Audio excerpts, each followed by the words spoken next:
दोस्तों, सिर्फ एक बात कहेंगे और वो ये कि केवल 8 मार्च को नहीं, सारे 365 दिन आपको अपने अधिकारों के बारे में सोचना चाहिए। ये जो एक कर्मकांड हो गया है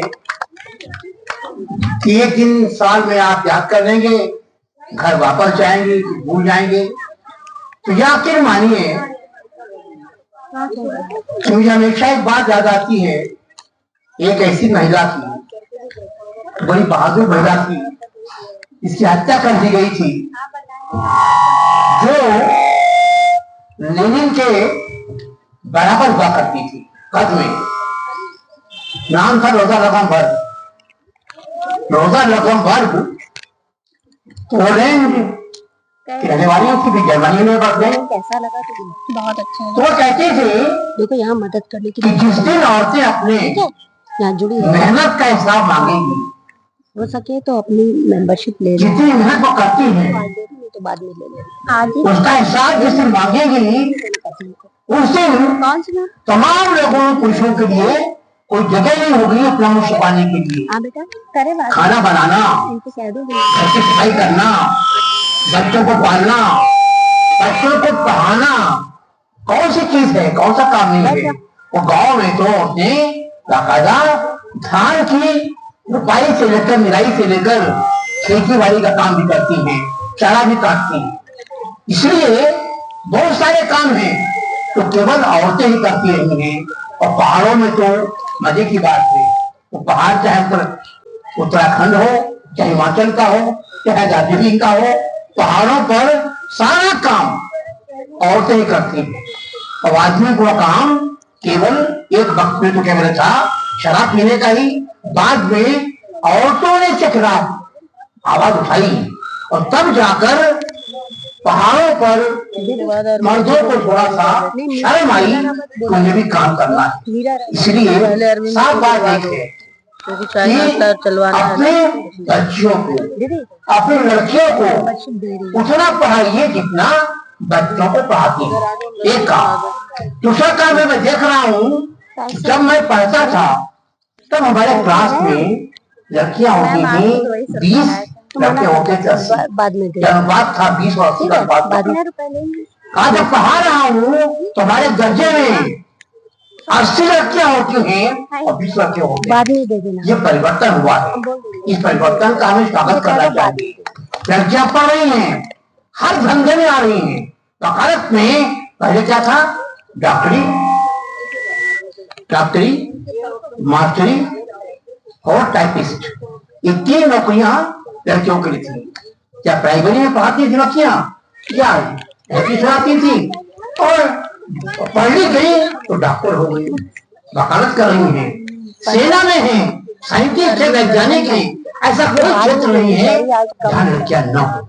इसलिए हमें इस बात पर फख्र होना चाहिए कि 8 मार्च का जो दिन है, जिसने काम करने के घंटे तय किए, जिसने स्त्रियों और पुरुषों को बराबर के काम के लिए बराबर की तनख्वाह की बात की, ऐसे में हमें अपने उन तमाम लोगों पर एक का जिक्र किया गया था पर अरुणा सफली का। ये तमाम औरतें, अरुणा सफली एक मशाल है। ऐसे तमाम औरतें थी जिन्होंने अपने जमाने में वो कुर्बानियां दी, जिसके चलते आज हम लोग यहाँ पर औरतों के अधिकारों की बात कर पा रहे हैं। इसलिए एक ही बात, आप अपने अपने घरों में, अपने बेटों में और बेटियों में फर्क न करें। और ये आप खुद कहीं अपने पड़ोस की औरतों से भी कहिए कि कम से कम अपने घरों में जितनी बातें लड़कियों से कहती हैं काम करने के लिए, चाहे खाना बनाने की बात हो, चाहे खाना बनाने के बाद बर्तन साफ करने की बात हो, तो जितना आप अपनी बेटियों से हक के साथ कहती हैं, उतना कभी कभी बेटों से भी कह दिया कीजिए कि बेटों का तरीका होता है घर में घुसते ही वो पानी की मांगेंगे या माँ दें या बहन दें। ये तरीका बंद होना चाहिए। थोड़ा सा बेटों को भी सिखाइए मेहनत करना भी, और सिखाइए, तमीज सिखाइए बेटों को कि घर में बाहर किसी के साथ बस उनकी ही करी जाती है। जैसे कोई बहन है लेकिन बाकी लोगों की बहनें भी। बलात्कार कौन करता है? हमारे आप बच्चे ही तो हैं और कौन है। इसलिए तो घर में बच्चों को ठीक से संस्कार देंगी, तमीज सिखाएंगी, शालीनता सिखाएंगी, लड़कियों की करना सिखाएंगी तो निश्चित तौर पर ऐसी वारदातें कम होंगी। इन शब्दों के साथ मैं बधाई देता हूँ करना चाहिए महिला फेडरेशन को कि वे लगातार हर साल इस तरह का कार्यक्रम करते रहते हैं। आप लोग यहाँ पर आती हैं, एक संगठन के साथ जुड़ी हुई हैं, ये भी अच्छी बात है। वो कम से कम हमें उम्मीद कर सकते हैं कि आने वाले दिनों में भी आपके संपर्क में जो औरतें आएगी उन औरतों को भी वही जानकारी मिलेगी। वो औरतें भी आपके तरह से करवा चौथ के बजाय 8 मार्च को औरतों की मुख्य दिन मानेगी। बहुत शुक्रिया। मिसेस वाजपेयी आज की सभा की अध्यक्षा, आशा जी, वंदना जी, महेश जी, प्रोफेसर दीक्षित, परमानंद जी, मंच पर बैठी अन्य प्रतिष्ठित महिलाएं, कांति जी, बबीता जी, रंजना जी, दीपा जी, बहुत से नाम मुझको याद नहीं है, और बाकी यहाँ सब आई हैं हमारी बहनें हेलो और हमारे दोस्तों। একটু দেরি আছে, তুমি বেরিয়ে পড়বে তো इतनी বেরিয়ে अच्छी পড়ো। अच्छी स्पीचेस आपने अभी सुनी है कि कहने को হ্যাঁ कुछ লাগবে बाकी नहीं। দেখো। अभी डॉक्टर रमेश दीक्षित, वंदना जी, महेश जी, आशा जी और बीच बीच में रंजना जी, सब लोग बोल रहे हैं, सब लोग बता रहे हैं।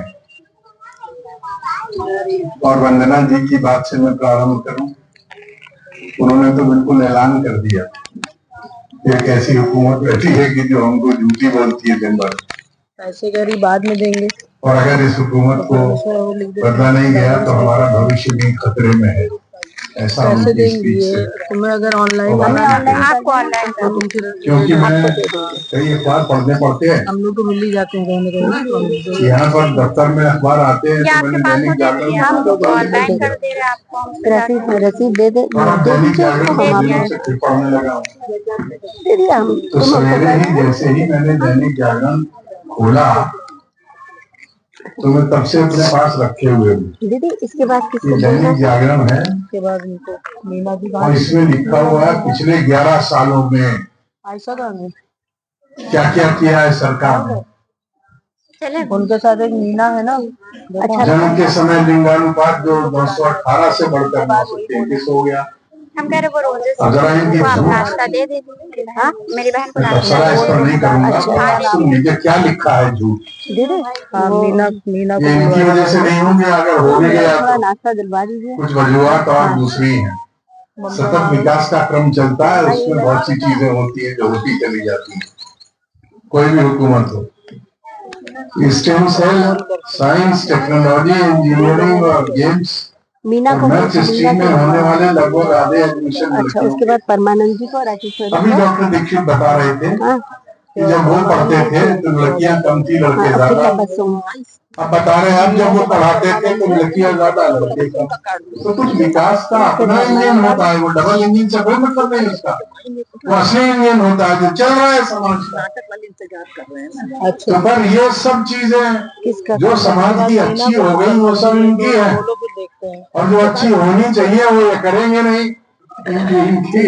इनकी नीति है कि जो हो चुकी अच्छी वो इनकी हो गई, हाँ वही और जो अच्छी करना चाहिए वो ये करेंगे नहीं, उसको करेंगे तो खराब है। आगे सुनिए। एनडीए और सैनिक स्कूल में लड़कियों का एडमिशन तुमने शुरू किए थे स्कूल क्या? आर्म फोर्सेस में महिलाओं की स्थायी कमीशनिंग जाने कब से हम सुन रहे हैं, स्थायी कमीशनिंग है महिलाओं की। 48 से ज्यादा स्टार्टअप का कम से कम एक महिला डायरेक्टर, 48% नए कारखाने लगे, उसमें एक डायरेक्टर दिखा रहे हैं, एक डायरेक्टर, वो भी है कि नहीं मालूम नहीं। मुद्रा योजना में 70% लाभार्थी महिलाएं। मैटरनिटी लीव 26 हफ्ते हो गई। 3.7 करोड़ महिलाओं को पीएम मातृत्व वंदना योजना में 16,000 करोड़ दे दिए, वगैरह वगैरह। 10 करोड़ से ज्यादा रसोई में उज्ज्वला गैस की तो कहानी है। उज्ज्वला गैस जिसने एक बार ले ली वो दोबारा फटक के नहीं गई, ऐसे सिलेंडर रखे हुए हैं क्योंकि पैसा देने को नहीं है। तो ये सब झूठ इन्होंने आज के सवेरे के अखबार में छापा है। सवेरे जब मैंने खोला अपना फेसबुक तो मैंने एक महत्वपूर्ण लेख पढ़ा नई शासन का। पहला लेख आज सवेरे मैंने पढ़ा तो नई शासन जी ने एक आंकड़ा कोट किया, इन सब के झूठ की सच बताते हुए ये आंकड़ा है। हमारी सरकार, केंद्रीय सरकार हर साल कितने क्राइम हुए, कितने अपराध हुए, इसकी एक किताब छापती है। 2022 में किताब जो छपी है, आई है उसकी, उस किताब में लिखा है कि 4,45,256 अपराध हुए देश में, और ये अपराध 2021 से 4% बढ़ गए, नई शासन ने लिखा। मैंने इन्हीं की बात को अधिकृत मान लिया और अपने नोट्स बना लिए। तो ये सब कहानी लिखे हैं, तो यही अपराध कैसे, अगर ये सब कहानी जो आप लिखे हैं, तब तो अभी तक तो भारत देश को स्वर्ग हो जाना चाहिए था। तो ये सब फिर ये अपराध क्यों बढ़ रहे हैं? क्यों तुम्हारे मिनिस्टर्स, क्यों मुख्यमंत्री महिलाओं के विरुद्ध विश्व भ्रमण करते हैं और झूठ चीजों को बताते हैं?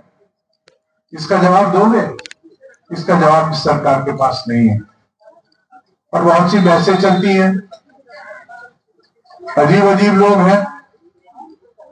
हम जो लड़ते हैं या महिला फेडरेशन बैठी है, अंग्रेजी में उससे कहते हैं कि हम महिलाओं की मुक्ति चाहते हैं, हम महिलाओं का इमेंसिपेशन चाहते हैं। अंग्रेज दाम में बहुत से देखा करता हूँ, तो टर्म निकाल के आएंगे, invest for women, invest in women. क्या भैया, क्या इन्वेस्ट, काहे का इन्वेस्टमेंट? इन्वेस्टमेंट करो, तिजारत में करो, बिजनेस में करो। अगर आप कुछ करना चाहते हो तो महिलाओं की मुक्ति करो, महिलाओं को इमेंसिपेट करो, क्योंकि ये आबादी है। अगर ये मुक्त नहीं होंगी, और मुक्त किससे? तमाम चीजें तो बताएं। आज के मॉडर्न जो मॉडर्न समाज है हमारा, उसमें भी अलग अलग किस्म की बीमारियां हैं, और परंपरागत समाज है उसकी बीमारियों को तो पूछो ही मत। अभी वंदना जी ने मनुस्मृति का जिक्र किया। एक मीटिंग महिला फेडरेशन की हो रही थी, तो मैं मनुस्मृति की किताब लेकर आया था। मैंने उसको कुछ पढ़ा, पहले से पेज से लेके अंत तक पढ़ा हुआ है। उसमें कैसे कोई क्या खाएगा, कैसे क्या कोई पिएगा, कैसे जाति का कौन करेगा, भोजन क्या होगा, कैसे जिएगा, पूरा कोड बना हुआ है, सब लिखा हुआ है, पर उसमें महिलाओं का कोई स्थान नहीं है। महिलाओं को अगर स्थान किसी ने दिया, महिलाओं को स्थान दिया हमारे कॉन्स्टिट्यूशन में 1950 में, एक झटके में दुनिया में जिक्र हुआ, एक झटके में हमको वोट का अधिकार मिल गया। वोट देने जाती है ना भारतीय जनता पार्टी सरकार, महिलाओं ने इतना वोट किया, महिला ने इतना वोट किया, चिल्लाती है। वोट का अधिकार किसने दिया? हमारे कॉन्स्टिट्यूशन ने। कॉन्स्टिट्यूशन को कौन खत्म करना चाहता है? ये सरकार। तो आप समझ लीजिए, वोट का अधिकार नहीं होगा, मनुस्मृति का कानून लागू होगा, संविधान पीछे चला जाएगा, तो हम जहां से शुरू हुए थे उससे भी हम मनु के काल में 1000 साल पहले पहुंच जाएंगे और पीछे पहुंच जाएंगे। तो इसलिए संगठन बनाकर, आपका क्या नाम है, आपसी चर्चा करके, लोगों के बीच में विचारों को ले जाकर और सच्चे विचारों को ले जाकर, ताकि लोग उत्साहित हों, लोग इकट्ठे हों, अपने अधिकारों के लिए लड़ सके, अपने अधिकारों के लिए चेतना हो सके, ये काम है। और इसलिए अंतर्राष्ट्रीय जगत में आज के दिन महिलाएं और उनके साथ हमारे जैसे लोग मिलके महिला दिवस मनाते हैं, ताकि हम समाज में बराबरी का हिस्सा देते हुए इस समाज को आगे ले जा सके और एक ऐसा बेहतर समाज बना सके जिसमें स्त्री पुरुष सब लोग आराम से अच्छी जिंदगी जी सके, इसके लिए हम लोग ये 8 मार्च मनाते हैं। और आप बहनें इस 8 मार्च को हमेशा की तरह मनाने यहाँ पर आई हैं। मैं आप सब लोगों को स्वागत भी करना चाहता हूँ और आप सब लोगों को बधाई भी देना चाहता हूँ। और ये कारवां इसी तरीके से हम आगे बढ़ाते रहेंगे। इन्हीं चंद शब्दों के साथ मैं आपको पुनः बधाई देते हुए अपनी बात को समाप्त करूंगा। धन्यवाद। ये 8 मार्च अंतर्राष्ट्रीय महिला दिवस केवल एक वार्षिक आयोजन नहीं, ये एक मील का पत्थर है। जब हमको चाहिए कि साल भर हमने प्रतिरोध के स्वर कितने उठाए और किन किन जोखिमों को उठाए, उसकी समीक्षा करें और देश में राजनीतिक, सामाजिक और आर्थिक स्थितियां क्या है उसकी भी समीक्षा करें। ये देख के बहुत खुशी हुई कि महिला फेडरेशन के इस प्रांगण में आप तमाम साथियों ने बहुत गंभीरता पूर्वक चर्चा की और सभी वक्ताओं ने इस देश में जो हालात उपलब्ध हैं उसको यहाँ पर उजागर किया। कुछ बातें बहुत साफ हो गई कि इस व्यवस्था में परिवर्तन बहुत जरूरी है और परिवर्तन में ये बात भी जरूरी है कि जो सच्चा तुम बोलोगी इनके बाद इस देश में नहीं वो नहीं एक मोनोलिथिक कल्चर लाना चाहता है, एक वन वे कम्युनिकेशन लाना चाहता है, जहाँ मन की बात होती है लेकिन जन की बात नहीं होती। इसके बाद कौन बोलेगा? ये सरकार चाहे वो केंद्र में हो या राज्य में हो, ये संवेदनहीन है। ये इस देश की जनता को वोट बैंक की राजनीति के तहत उनको पोलराइज करती है, ध्रुवीकरण करती है, उनको बांटती है और ऐसे ऐसे नारे देती है जो इस देश के सामाजिक ताने बाने को बिल्कुल छिन्न भिन्न कर देती है। कोविड-19 रमन जी ने अभी चर्चा की, वंदना जी ने भी चर्चा की कि यहाँ हिंदू मुसलमान की राजनीति किस प्रकार हो रही है। कैसे इस देश का सत्ता पक्ष ये कह देता है कि हमको 80% लोगों का वोट चाहिए, 20% लोगों का नहीं चाहिए, या जो लोग हिंदू धर्म के नहीं है या सनातन धर्म को नहीं मानते हैं वो देशद्रोह की श्रेणी में आते हैं और उनको ये देश छोड़ के चले जाना चाहिए। महिलाओं की तो बात ही छोड़ दीजिए।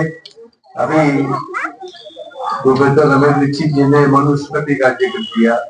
महिलाओं के क्या कर्तव्य है उसका उसमें बखान है, लेकिन अधिकार क्या है उसका बखान नहीं है। मैं ये बात मानता हूँ कि ये देश की आधी आबादी है महिलाओं की।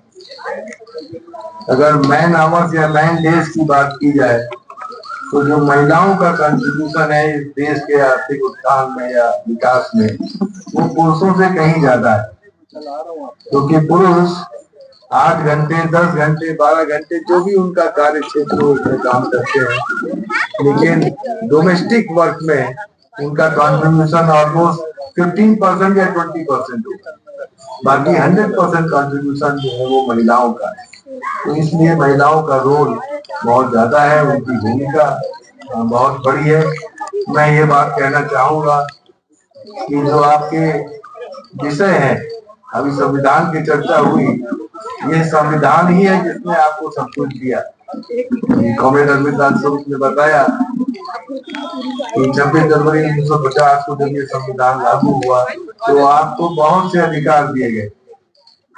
सबसे प्रथम अधिकार ये कि कानून के सामने सब बराबर है। वो कितना इम्प्लीमेंट हो रहा है वो एक दूसरी बात है, लेकिन कानून के सामने सब बराबर है, सबको बराबरी का दर्जा है। आज देश में कानून है कि समान कार्य के लिए समान वेतन मिले। ये सवाल आपके सामने छोड़ता हूँ कि आपके गली मोहल्ले में जो महिलाएं बच्चियां काम कर रही हैं घरों में, चाहे वो सफाई का काम हो, बर्तन मलने का काम हो, वो कुक का काम हो, मेड का काम हो, उनका कोई समान कार्य का समान वेतन नहीं है। कौन कितना कहाँ पर निगोशिएट कर लेगा, बार्गेन कर लेगा, वो उतना पा सकता है, लेकिन कितना उसका शोषण हो रहा है उस घरों में उसकी कोई जवाबदेही किसी के पास नहीं है। कॉमरेड आसाम मिश्रा जी ने जिक्र किया पिंक टॉयलेट का। इतने बड़े बड़े विज्ञापन और इश्तेहार और प्रचार प्रसार के साथ पिंक टॉयलेट और पिंक बूथ इसको बनाया गया, लेकिन सब पर ताले लगे। और जिन महिलाओं को रोजगार दिया गया उसमें उनका शोषण भी हुआ, और आज ये है स्थिति कि वर्षों से उन्हें वेतन नहीं मिल रहा है, वो रोटी के मोहताज है। और इस भय से वो आंदोलन नहीं करना चाहती, संघर्ष नहीं करना चाहती कि उनके रजिस्टर में जो मेरा नाम लिखा है वो भी कट जाए। तो ये स्थितियां इस देश में व्याप्त है। मैंने गली मोहल्लों की बात की, कुछ हद तक यूँ कहें कि जो ऑर्गेनाइज सेक्टर है, संगठित क्षेत्र, बैंक हुए, बीमा हुए, इन सब, वहां पर तो महिलाओं को पुरुषों के समान कार्य के लिए समान वेतन मिल रहा है।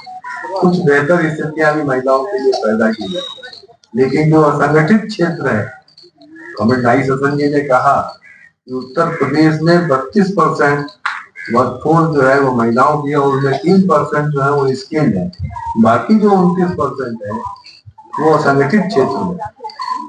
तो असंगठित क्षेत्र में जो है वो प्राइवेट सेक्टर में काम कर रहे हैं। और साथ साथ और कहना चाहूंगा, आउटसोर्सिंग के नाम पर, ठेकेदारी के प्रथा के नाम पर महिलाएं तमाम प्राइवेट सेक्टर में, तमाम निजी प्रतिष्ठानों में कार्यरत कर रहे हैं, और उनका शोषण बिल्कुल शीर्ष पे है, चरम पर है, उसकी आप कल्पना नहीं कर सकते। तो ऐसी स्थिति में जो भयंकर स्थितियां आपके सामने, धर्म का मैं जिक्र नहीं करना चाहूंगा, काफी जिक्र हो गया, लेकिन मेरा ऐसा मानना है कि धर्म जो है वो आपका व्यक्तिगत मामला है, इसको सड़कों पर लेकर के मत जाइए, इसका इस्तेहार मत करिए, प्रचार प्रसार मत करिए, अपने धर्म के अनुयायी को दिखा करके दूसरे धर्म के लोगों को डराइए नहीं, धमकाइए नहीं। आप 66 करोड़ लोग कुंभ में मत जाइए। 3 लाख करोड़ रुपए का उन्होंने कहा हमने रेवेन्यू कमा लिया कुंभ के माध्यम से, और बोले 144 साल बाद ये कुंभ आया। अरे कुंभ तो आता चला आया है, 6 साल पे आता है, 12 साल पे आता है, और जितनी सरकारें रही हिंदुस्तान में, चाहे वो ब्रिटिश टाइम में रही हो या कांग्रेस की सरकार या दूसरी सरकारें रही, सबने मैनेज किया है हिंदुस्तान में जहां जहां भी कुंभ हुआ। लेकिन इस बार कम से कम 8,000 करोड़ रुपए का बजट वो सीधे कुंभ के मैनेजमेंट में इस्तेमाल किया गया। बाकी जो बजट इस्तेमाल किया गया ऑफ द वे, वो तो बिल्कुल अलग चीज है। अभी एक सरूफा छोड़ा माननीय मुख्यमंत्री ने विधानसभा में कि कोई पिंटू भैया है इलाहाबाद में, उन्होंने 30 करोड़ रुपए कमाया है, नाव 130 नावें थी उनके पास, और 30 करोड़ रुपए कमाया 45 दिन के अंदर। और जब मोदी मीडिया ही उनका प्रचार प्रसार करने लगा कि पिंटू भैया बहुत महान है, और उत्तर प्रदेश की धरती पे योगी जी के कृपा से उन्होंने ये सब काम किया, तो जांचते जांचते ये पाया गया कि वो उत्तर प्रदेश के एक बहुत बड़े माफिया हैं, और उनके खानदान में या उस मल्लाह खानदान के अंदर हत्याओं का, लूट का, डकैती का और दूसरे कुकर्मों का एक इतिहास है, और वो एक रजिस्टर्ड अपराधी है, उनका भाई रजिस्टर्ड अपराधी है। तो बाद में योगी जी को यह बात समझनी चाहिए कि इस तरह के प्रचार प्रसार से बचें।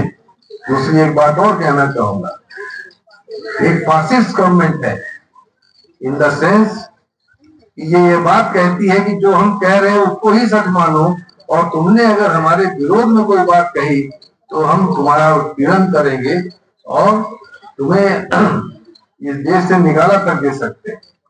बहुत से लोग उन्होंने कहा कि आपको हिंदुस्तान छोड़ के दूसरे देश में चला जाना चाहिए।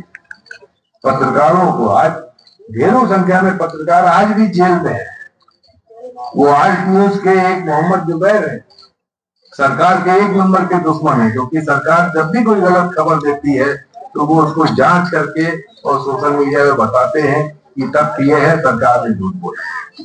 तो इसलिए इस सरकार के खिलाफ खड़े होने की जरूरत है। और महिलाओं से मैं कहूंगा, आडंबर में, धर्म में, उसके कुरीतियों में, रूढ़िवादिता में नहीं फंसे और अपने हकों की मांग करें। और इसके अलावा कोई चारा नहीं है कि हम संगठित हों, एक साथ हों, और सबसे बड़ी बात हमें अपना हक थामना चाहिए, घर में भी, घर के बाहर भी, सरकार से भी और प्रशासन से भी और समाज से भी हमको अपना हक मानना चाहिए। इन्हीं बातों के साथ आज के इस मौके पर हम आप सभी को क्रांतिकारी अभिनंदन करते हैं और ये विश्वास दिलाते हैं कि आपके हर संघर्ष में हमारी पार्टी और हम हमेशा आपके साथ रहेंगे, आपके साथ कदम से कदम मिलाकर चलेंगे। धन्यवाद।